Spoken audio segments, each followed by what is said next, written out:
জেলা নেতৃবৃন্দ, সবাইকে আমার সংগ্রামী শুভেচ্ছা এবং অভিনন্দন।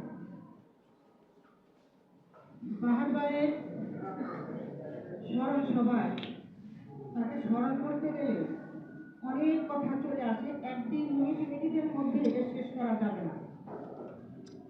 উনি একজন শ্রমিক থেকে একজন শ্রমিক নেতা রূপান্তরিত হয়েছেন এবং গার্মেন্ট শ্রমিকদের নিয়ে যে আন্দোলন সংগ্রামগুলি উনি করেছেন, শ্রমিকদের নিবেদিত প্রাণ ছিলেন। উনি নিঃস্বার্থভাবে কাজ করে গেছেন। উনি শ্রমিকদেরকে এত ভালোবাসতেন এবং তার সংগঠনের প্রত্যেকটা নেতা কর্মীকে উনি ভাই বোনের মতো স্নেহ করতেন এবং তাদের সাথে সুসম্পর্ক বজায় রেখে উনি আন্দোলন সংগ্রামগুলি করে যেতেন। ওনার মাথায় যদি একটা পয়েন্ট আসতো, সেই পয়েন্ট সাথে সাথে সে খাতায় লিখে ফেলত, আর যদি মনে না থাকে লিখে এবং পরের দিন সেটা নেতা কর্মীদের সাথে আলোচনা করে সে একটা প্রোগ্রাম শেষ করে ফেলত।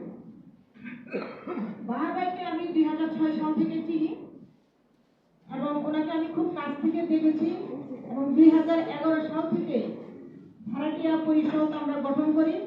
উনি প্রতিষ্ঠাতা সভাপতি ছিলেন ভাড়াটিয়া পরিষদের এবং আমি সাধারণ সম্পাদক ছিলাম। আমরা যে সমস্ত কাজগুলি ভাড়াটিয়াদের জন্য কাজ করেছি, অন্যান্য সংগঠনগুলি মানে বাহার ভাইয়ের যে নেতৃত্ব ভাড়াটিয়াদের জন্য যে কার্যক্রমগুলি পরিচালনা করছেন, যা যে সমস্ত অধিকার থেকে বঞ্চিত যে ভাড়াটিয়ারা আছেন তাদের যে আইন মোতাবেক যে পাওনাগুলির দরকার, যে আইনগুলি বাস্তবায়ন করার দরকার, এটা নিয়ে অনেক আন্দোলন সংগ্রাম করেছেন এবং সাকসেসফুল হয়েছে। এই করোনার সময় ভাড়াটিয়াদের যে বাড়ি ভাড়া নিয়ে যে অনেক ঝামেলা হয়েছিল, সেই ঝামেলার জন্য উনি এই করোনার সময় ভ্যান গাড়ি চলে নেতা কর্মীদেরকে নিয়ে প্রধানমন্ত্রী কার্যালয়ে উনি স্মারকলিপি প্রদান করছেন যাতে ভাড়াটিয়াদের ভাড়া মকুব করা হয় এবং বাড়িওয়ালাদের যেন কারেন্ট বিল, গ্যাস বিল, পানি বিল এগুলি যেন মকুব করা হয়, সেগুলি নিয়ে সে আন্দোলন সংগ্রাম করেছেন।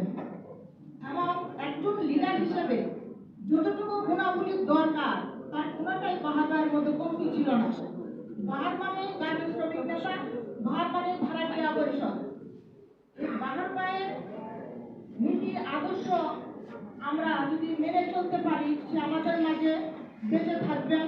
তার নীতি আদর্শগুলি, তার কার্যক্রমগুলি যদি আমরা সঠিকভাবে পরিচালনা করতে পারি, সে আমাদের মধ্যেই বেঁচে থাকবেন। এবং আপনাদের কাছে আমি ভাড়াটিয়া পরিষদের পক্ষ থেকে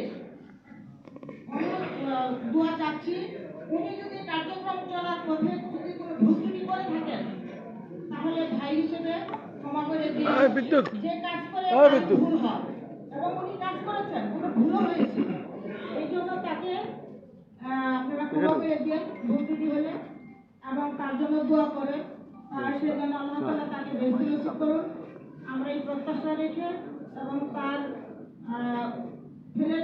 তার যে পেন্ডিং কাজগুলি রয়েছে সেগুলি কাজগুলি যেন আমরা সঠিকভাবে পালন করতে পারি, সেই প্রত্যাশা রেখে আপনাদের কাছে দোয়া প্রার্থনা করছি। ধন্যবাদ সবাইকে।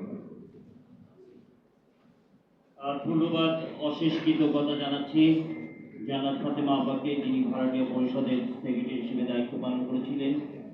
এই পর্যায়ে বিভিন্ন আন্দোলন সংগ্রামে আমাদের বাহার ভাই খুব স্নেহ করে যে মানুষটিকে ডাকতেন এবং সে সেখানে জোরালো বক্তব্য সংহতি প্রকাশ করে করতেন, সেই দেশ বাঁচাও মানুষ বাঁচাও আন্দোলনের সংগ্রামী সভাপতি, বারবার কারা নির্যাতিত নেতা